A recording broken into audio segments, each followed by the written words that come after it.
Okay, you guys, let's just take a little walk and see what's going on here with the Sean Diddy Combs case. So I saw this article where they were talking about him wanting to get the victims' names for the trafficking trial, and apparently his lawyers have put in a new motion or letter to the judge, the court, to say that they need to have actual names of the alleged victims in the case.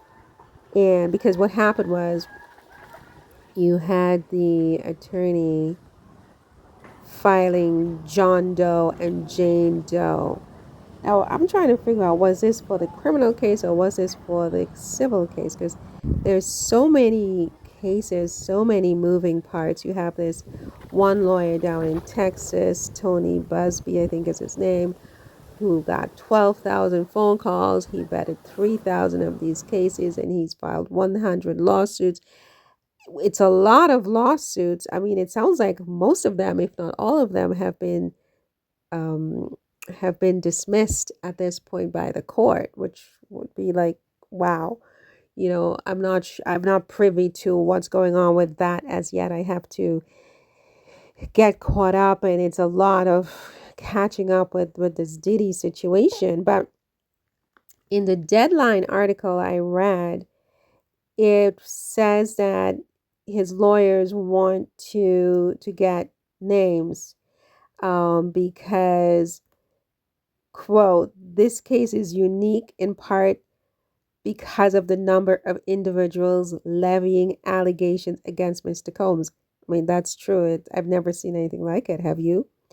And they continue, due to his celebrity status, his wealth, and the publicity of his previously settled lawsuit, and the grand jury leaks and false inflammatory statements by the Department of Homeland Security agents in this case, as outlined in our previous motion.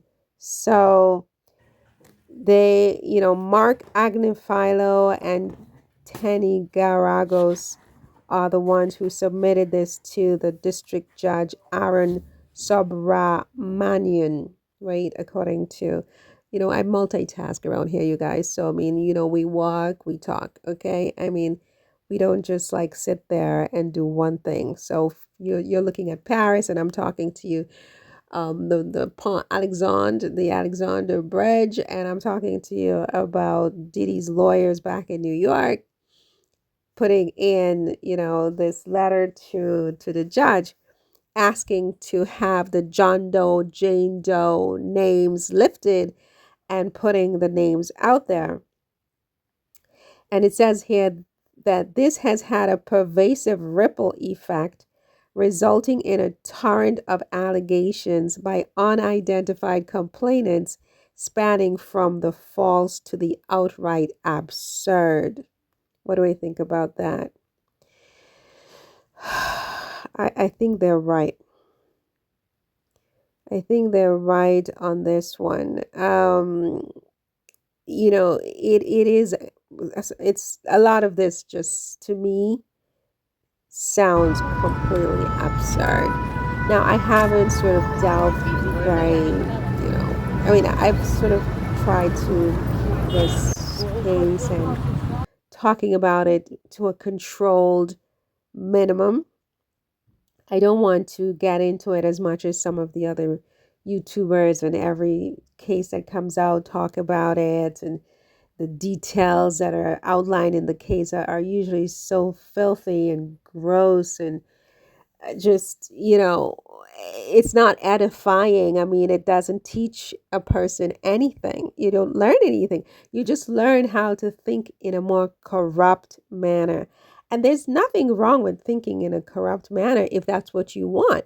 But if you want your life to be a certain way that you want your life to be, then, getting too, involved in these types of cases is this is why I didn't want anything to do with criminal law, because it forces you to think about things that you would just really prefer not to. You prefer not to, right? But I have to agree with the attorneys here for the defendant Combs. Whatever he's guilty of, and clearly he's guilty of at least some things, right? I mean, he beat his girlfriend Cassie up in a hotel. We all saw that on video. And it doesn't look like this was the first time he beat her up, because the way he beat her up, you can tell that he's beaten her before, right? So this is a problem. This is a wrong. This is a crime. And for that, there has to be consequences.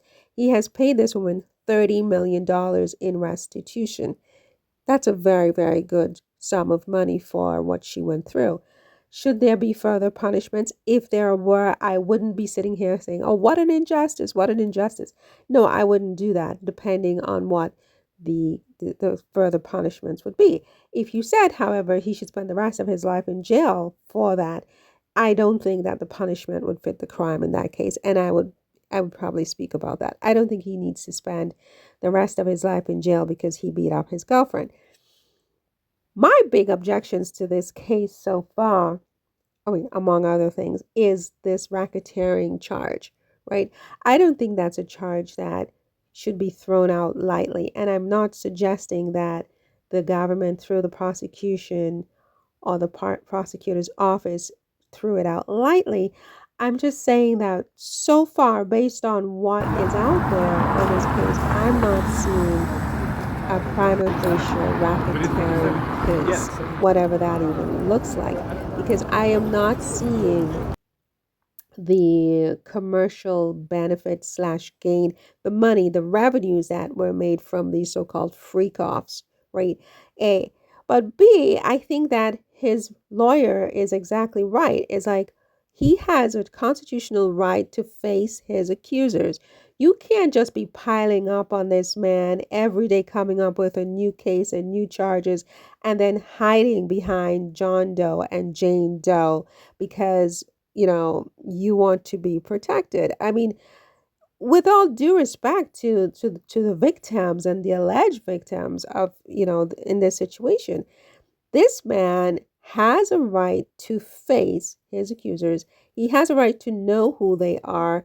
You can't just be doing these unidentified hit jobs and pylons and bandwagoning, which there's a lot of it. I mean, if you're going to tell me that this guy down in Texas got 12,000 phone calls of people saying that Sean Diddy Combs did this and that to them, 12,000 people.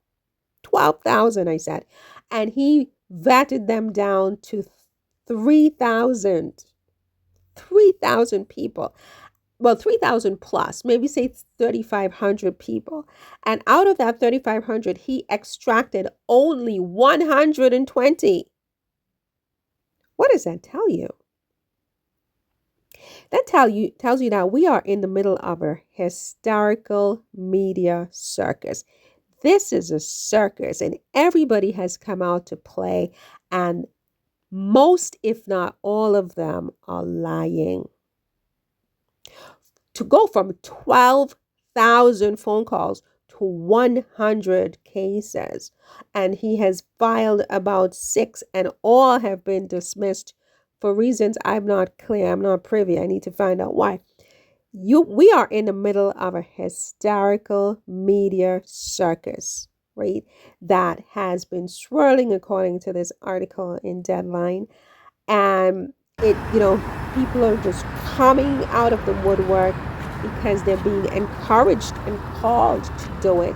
They're putting out feelers, they're putting out traps and nets. Come, let's sue him, right? And so they're coming and they're bringing all kinds of salacious tales with them. And most, if not all of them, in my opinion, are lying. In my opinion, that's just my opinion, right? That's just my opinion. Now, it says here in the Deadline article that the lawyers for the defendant Combs wrote, without clarity from the government. No, it says, these swirling allegations have created a hysterical media circus that, if left unchecked, will irreparably deprive Mr. Combs of a fair trial. I agree with that, if they haven't already, end quote. right? And they further went on to say, these are the lawyers for the defendant Combs. Without clarity from the government, Mr. Combs has no way of knowing which allegations the government is relying on for purposes of the indictment. He has a right to know that. This needs to be clear, right? This needs to be absolutely crystal clear. Constitutionally, when you're going to lock somebody up, you're not going to allow them bail, right? And you're going to charge them with such mind-blowing crimes like racketeering and trafficking. And then you're going to have your people hide behind anonymous John Doe, Jane Doe. No, I'm not here for it. I'm not here for it. Anyway, I'm going to have some supper. Okay, so um, let me just go have some supper and I will come back at this later on. I agree with the lawyers. This man should know who these people are who are making these allegations. Some people are saying, oh, it's name and shame the victims. Give me a break. Give me a break, okay? You're going to come up with something like this and join the bandwagon and pelt this man with these types of allegations. You need to be, you need to say who you are. You need to be transparent. That's my feeling on it, right? And let's just get to the truth, whatever it is. Let's get to the truth, whatever it is, and then have the appropriate things happen after. See you in the next one. Take care. Bye.